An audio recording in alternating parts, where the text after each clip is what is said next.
J'ai suivi un supporter du Barça, c'était sur TikTok, qui tapait sur Pedri, disant que Pedri avait eu un match moyen contre Atlético. Et c'est ça le crime de Pedri, que dans les gros matchs de Champions League, Pedri n'est pas capable de step up. Pedri n'est pas capable de sortir des grosses performances qui permettent au Barça de se qualifier, de passer d'un niveau à un autre niveau. Et il disait que nous, les supporters du Barça, on doit apprendre à taper sur nos joueurs. Il y a aucun joueur qui doit être exempté. On ne doit pas avoir des protégés. Parce que il a constaté que dans la communauté, on a des gars qu'on protège, des gars que quand il faut taper, les gens disent non, faut pas le toucher, machin, on commence à trouver des excuses. Il disait que au contraire, côté Real Madrid, les Madrilènes savent taper sur leurs joueurs. Si c'est Mbappé, ils tombent sur Mbappé. Si c'est Kama, ils tombent sur Kama. Si c'est Rudiger. C'est-à-dire, eux, ils n'ont pas de joueurs protégés. Donc, il était en train de nous exhorter, les supporters du Barça, à apprendre à tomber sur les joueurs quand il y a une mauvaise performance, quand il y a un échec. Les gars, moi, je ne peux pas tomber sur Pedri après l'élimination contre Atlético. Oui, Pedri n'a pas été bon lors de ce match-là. Il n'était pas bon lors de ce match-là. Pour celui qui a vraiment suivi la saison du Barça, est-ce que tu peux blâmer Pedri d'avoir été mauvais lors de ce match? Ou bien d'avoir été moyen lors de ce match? Non. Celui que je blâme pour la mauvaise performance ou bien pour la performance moyenne de Pedri, c'est Anti-Flick, les gars. Vous vous rappelez que le mois de février, je tapais beaucoup sur Anti-Flick, j'accusais Anti-Flick pour les mauvais résultats qui s'enchaînaient. Et les gens étaient en colère contre moi, les gens disaient que je suis négatif, je suis pessimiste, il n'y a que du négatif qui sort de ma bouche. Les gars, je le disais, si Anti-Flick faisait tourner, si Anti-Flick manageait bien son effectif, non les gars, on aurait des joueurs frais dans les matchs importants de la saison. Je critiquais le fait que Anti-Flick faisait toujours jouer les mêmes joueurs à tous les matchs. Tu es en Copa del Rey, c'est les mêmes joueurs. Tu vas jouer contre les équipes de deuxième partie du tableau, c'est les mêmes joueurs. Tu es en Champions League, c'est les mêmes joueurs. À quel moment tes titulaires se reposent? À quel moment tu prends des risques dans la saison? Pour que quand tu te retrouves en avril, en mars-avril, là où tu joues les huitièmes, les quarts de finale, les demi-finales, tu aies tes joueurs qui sont frais. À quel moment? Première partie de saison, les mêmes sont titulaires.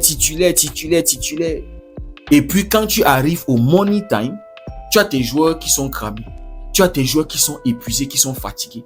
Regardez comment les jambes de Pedri étaient lourdes contre Atlético. Ce n'était pas du tout Pedri. Les gars, vous vous souvenez que la saison dernière, la seule fois où Pedri s'était reposé, c'était en janvier, non? Et ça, c'est parce qu'il avait eu un carton rouge. Il avait eu un match de suspension. La saison dernière, Pedri avait enchaîné tous les matchs. C'est pour ça même que cette saison, son corps n'a pas pu tenir. Pedri n'a pas pu être disponible pour toute la saison. Il a souffert, je crois, c'est 2 ou 3 fois de blessure, absence. Et on connaît, les amis, que Pedri a toujours souffert des problèmes physiques. Son talent n'a jamais été remis en question. Mais le problème de Pedri, c'est son corps qui va souvent le lâcher. La saison dernière était un miracle. Et on n'a même pas pu capitaliser et aller remporter cette Champions League-là, les gars.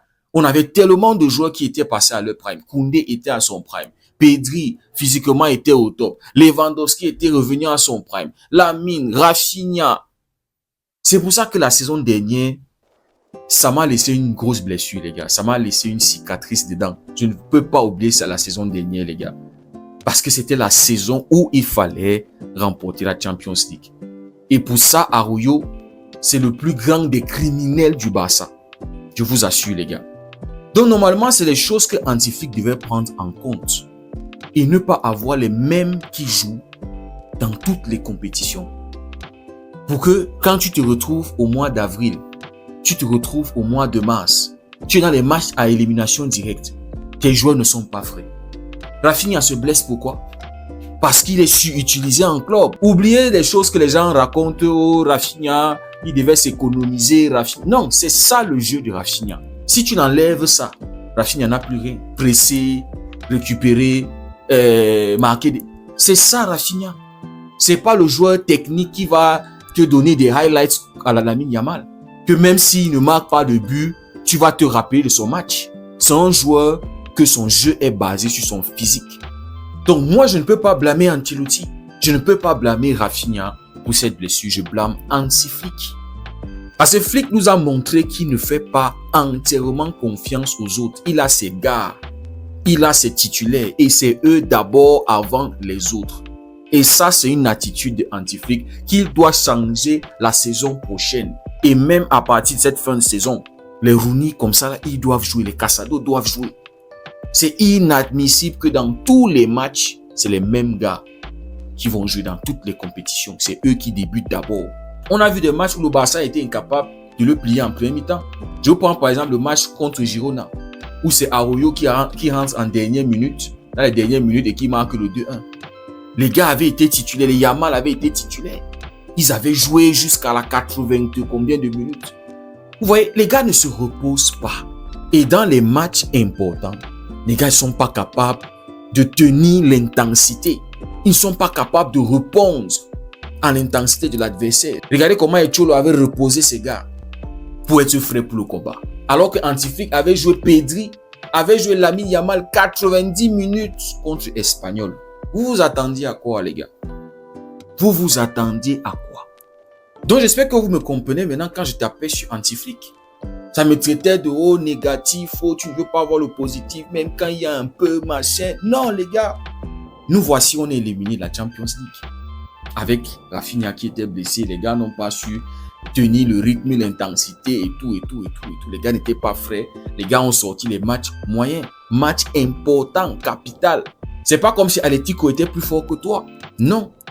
Donc c'est pour ça que je ne peux pas taper sur Pedri après son match moyen, parce que c'est pas ça le niveau de Pedri. On a déjà vu les masterclass de Pedri contre Atlético. Donc ceux qui veulent venir taper sur Pedri, oh, parce qu'il faut taper, parce qu'on est éliminé, parce que machin. Non. Hansi Flick devrait manager bien son effectif. Oui, l'effectif est limité. C'est même ça qui devrait te motiver à bien manager ton effectif. Parce que tu sais que tu joues en Champions League. Et le club est en train de chercher une Champions League voici déjà 11 ans. Comment est-ce que tu fais pour avoir tes titulaires frais le mois de mars, avril? C'est en prenant des risques en première partie de saison. C'est en faisant tourner. Quand tu joues contre des gars qui sont moins bons que toi. Parce que je vous disais, c'est pas dans tous les matchs où tu dois être à 100% pour les gagner en Liga. La Liga, c'est la régularité et le Barça sait le faire. Quand tu affrontes des deuxièmes parties de tableau, tu mets les Rooney, tu mets les Casado, qui gèrent d'abord la première mi-temps. Et puis deuxième mi-temps, tu fais rentrer tes titulaires. Aussi simple que ça. Mais non, Hansi Flick, lui, il aime la sécurité. Bref, les gars, c'est pour ça que je pense qu'il faut qu'on signe Bernardo Silva. Hier, il a fait ses adieux à Manchester City. Donc, ça veut dire que en fin de saison, il sera libre de tout contrat. Il aura 32 ans bientôt. Les gars, j'ai vu cette information sur X. Hansi Flick apprécie son effectif, mais demande spécifiquement des joueurs entre 26 et 28 ans pour équilibrer le talent des jeunes par l'expérience. Je suis totalement d'accord avec ça. Parce qu'on a tellement de jeunes inexpérimentés. Ce qu'on a besoin actuellement au Barça, c'est de l'expérience. Imaginez qu'on avait un Bernardo Silva dans l'équipe. Ça fait reposer Pedri. Et on peut avoir Pedri frais dans les gros matchs. Bernardo a de l'expérience, les gars. C'est un milieu de terrain qui peut jouer relayeur, qui peut jouer en 10 et qui peut même jouer sur le couloir de Lamine Yamal côté droit. C'est-à-dire, tu prends un 3 en 1 et en plus, il est libre. Tu as juste à négocier pour son salaire. Les gars, on a besoin d'expérience actuellement au Barça. Parce que l'une des choses aussi qui nous coûte les qualifications en Champions League, c'est le manque d'expérience. Regardez la dernière occasion qu'on avait eue, je crois que c'était la dernière sur Arroyo. Il va mettre ça au-dessus de là-bas. Imaginez que tu avais 9 expérimentés là-bas. Tu es à 5 ou à 4 mètres ou à 2 mètres de goal. C'est but. Maintenant, il y a des noms qui sont en train de refaire surface là. On se rappelle que, je crois que c'était la saison surpassée. Leao était lié au Barça. Et voilà, finalement, ça n'avait abouti à rien. Mais on est en train de nous dire que Leao veut quitter l'AC Milan. On sait que son agent, c'est Jorge Mendes, qui a une bonne relation avec Laporta. On nous dit que le Milan serait prêt à accepter un 50 millions ou moins. Leao, c'est 26 ans. Ouais, mon problème avec Leao, c'est l'irrégularité. C'est un joueur qui a du talent. Ça, on ne peut pas le nier. En 1 contre 1, c'est capable de faire la différence. Mon problème avec lui, c'est la régularité. On a tellement de joueurs irréguliers actuellement dans l'effectif.